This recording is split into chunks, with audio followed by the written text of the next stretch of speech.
अगर आप अपने इर्द गिर्द गौर से देखें तो सब कुछ नॉर्मल लगता है। जमीन, दरख्त, इमारतें, दोस्तों की आवाजें और हल्की हल्की गर्मी या ठंडक। लेकिन मजे की बात यह है कि हम सब के इर्द गिर्द मुसलसल एक चीज मौजूद है जो हमें दिखाई नहीं देती, ना सुनाई देती है, लेकिन वो हर वक्त हमारे साथ है। जी हाँ, बात हो रही है बैकग्राउंड रेडिएशन की।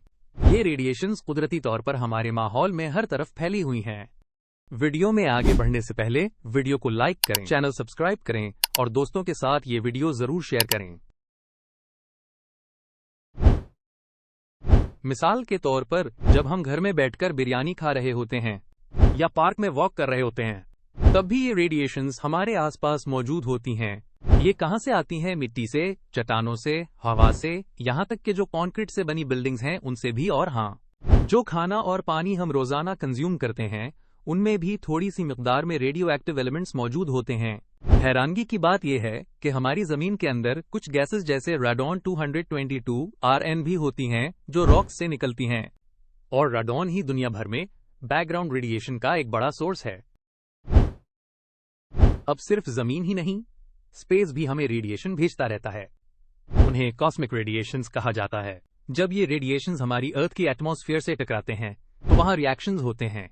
इन रिएक्शंस की वजह से नई टाइप्स की रेडिएशन बनती हैं, जैसे एक्स-रेज, म्यूऑन्स, प्रोटॉन्स वगैरह। सोचें, हर सेकंड हम पर छोटे छोटे पार्टिकल्स आसमान से बरस रहे होते हैं, जैसे कोई नजर ना आने वाली बारिश। लेकिन डरने की बात नहीं, क्योंकि हमारी body in low levels of radiation के साथ एडजस्ट हो चुकी होती है। ये रेडिएशंस रैंडमली एमिट होती हैं, मतलब इनका कोई फिक्स टाइम या पैटर्न नहीं होता। एक अनस्टेबल न्यूक्लियस कब डिके करेगा ये कोई नहीं जान सकता। ना प्रेशर का असर होता है उस पर, ना टेम्परेचर का, और ना ही केमिकल माहौल का। ऐसा समझ लें जैसे कोई बच्चे को सरप्राइज गिफ्ट देना हो, पर कब देगा? रैंडमली। इस प्रोसेस को स्पॉन्टेनियस डीके कहते हैं, और रैंडमनेस को प्रूव करने के लिए साइंटिस्ट्स एक मशीन यूज करते हैं जिसे कहते हैं गाइगर-मलर ट्यूब, यानी जीएम ट्यूब। जब हम जीएम ट्यूब को किसी रेडियो एक्टिव सोर्स के करीब रखते हैं तो ये एक क्लिक करती है जब भी कोई डीके होता है। और अगर हम ग्राफ बनाएं काउंट रेट वर्सेस टाइम का, तो हमें कभी काउंट्स ज्यादा कभी कम नजर आएंगे। यही प्रूव करता है कि रेडियो एक्टिव डीके वाकई रैंडम होता है। ना वक्त प्रेडिक्ट हो सकता है और ना डायरेक्शन के रेडिएशन किस तरफ निकलेगा। इतनी फैसिनेटिंग फिजिक्स दुनिया के खामोश कोनों में छुपी हुई है, और शायद इसीलिए साइंस इतनी जबरदस्त चीज है कि हर रोज कुछ नया सीखने को मिलता है।